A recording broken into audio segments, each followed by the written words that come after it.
दौलतनगर स्मशानभूमीची अवस्था अत्यंत बिकट होती। दौलतनगर स्मशानभूमीमध्ये जायचं म्हणजे लोकांना खरोखर त्या क्रियाकर्म करण्यासाठी गेलेल्या लोकांना अत्यंत वाईट अवस्थेतून त्यांना जावं लागत होतं।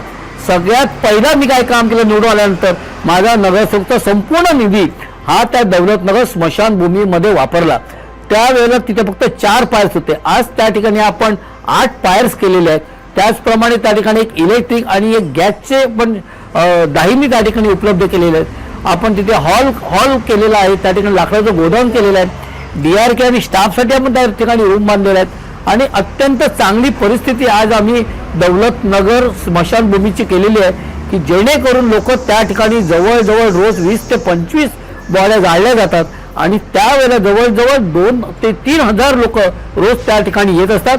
त्यांची व्यवस्थित सोय व्हावी या उद्देशाने आपण त्या ठिकाणी दौलतनगर स्मशानभूमीचं आपण नूतनीकरण सुशोभीकरण आपण केलेलं आहे।